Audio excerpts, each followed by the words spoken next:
Hello friends and welcome back to lesson number 10. We are studying manufacturing sector in India and this is the 10th video of this particular lesson. In this video friends we will study a very specific topic on effects of liberalization on local industries. Okay, what effect it had on our local industries. The policy of liberalization which was brought in 1991 as part of the LPG reforms. So what effects it had on the local industries, that we'll see. So obviously just like any policy has positive, negative, neutral effects, this also had some positive effects, some negative effects on the local industries. First of all, let us see what were the positive impacts on the local industries. So one is technology upgrade, import liberalization plus FDI, better machinery, global quality standards. So these local industries could purchase better machinery from outside, better technology they could get. Okay, then greater market access also. So sellers could access national as well as international markets. Rise of e-commerce, digitization, online payment helped many small units. So now they could connect with the outside world also. Then there was a competitive efficiency. Competition forced SMEs to modernize, adopt better processes, and improve productivity.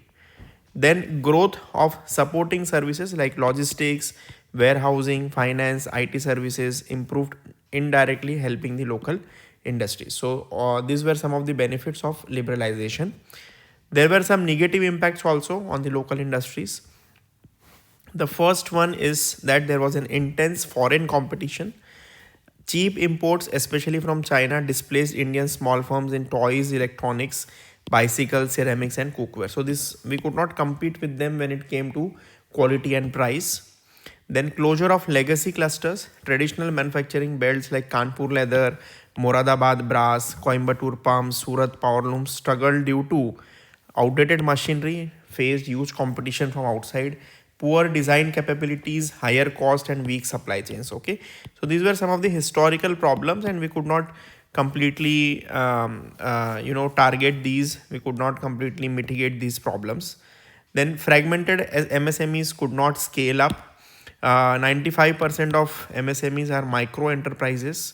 In fact, it is more than 95%. It is about 97 to 98% today. Okay, are micro enterprises, low productivity. So these small enterprises are mostly informal. They have low productivity and unable to survive open market competitions. Okay, then there are regulatory and credit constraints also. Liberalization benefited efficient formal firms more than the informal small units, and credit access remained difficult for micro industries. So these were some of the issues, and we could not completely benefit from the liberalization policies. Then there was uneven regional impact. Coastal and urban clusters gained, they benefited out of it, whereas the interior and backward regions saw industrial decline. So traditionally there were some handloom industries, some other product industries, but they saw decline because of huge competition from Chinese and other countries' goods. Then there are some structural issues which were exposed by liberalization. Okay, so when we were closed economy, when we were state controlled economy, many structural issues were getting masked because of that closeness of the economy. It was not getting exposed. But once we opened, once foreign investors started investing, they private firms started doing their jobs without any restrictions, so it exposed a lot of structural issues in our economy. So one was the poor product design compared to global goods. Our product design was poor, both in design and quality. That was the problem. Lack of branding and marketing by small units. Even today many of our states are facing this problem. Absence of cluster level R&D and common facilities.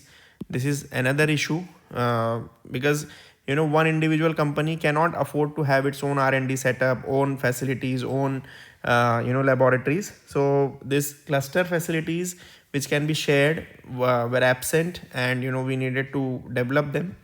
High cost of compliance discourages formalization, and compliance is meaning tax compliance. You have to register for GST, register for direct taxes, so many permissions. So it discourages formalization. So firms think that will not register, will not will just be in the informal sector. Policy measures needed to support local industries. What were the policy measures needed in order to address these structural issues? First one was cluster upgradation. We are again and again talking about cluster. So tool rooms, testing labs, design studios, common warehouses, technology upgradation schemes, and shared machinery. Okay, so this is how it helps, because you can get an economies of scale. Okay, economies of scale. Once there are a lot of industries in one area, cluster is there, so they can share their resources, so everybody can afford it.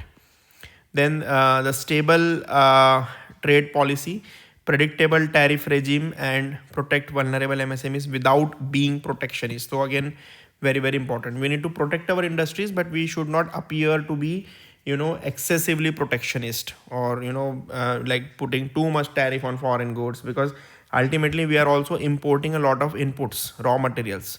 So we cannot put a lot of import duties on this, because if we put that, then our final good will be costlier, and then we cannot sell it to the outside world. So that is a catch there. Then easier credit for micro units should be done. Trades system, PSB loans in 59 minutes, credit guarantee schemes. These are some of the measures. Support for local branding, GI tagging, regional branding, export promotion councils have been developed. Then skilling for traditional sectors, like tailored skill programs for cluster specific needs. For example, textile cluster or toy making cluster, footwear making cluster. So tailored skill program should be there for every cluster.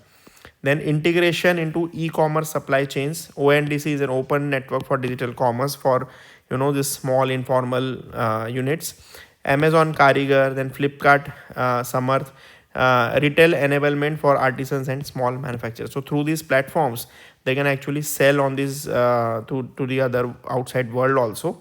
And this is some steps towards doing it, but we need to go a long way in actually realizing the benefits of this cluster based approach. And because there are so many other infrastructural gaps also included. So these are the way forward through which local industries can be benefited, and we need to do a lot on this front actually. So thank you. We'll continue in the next video.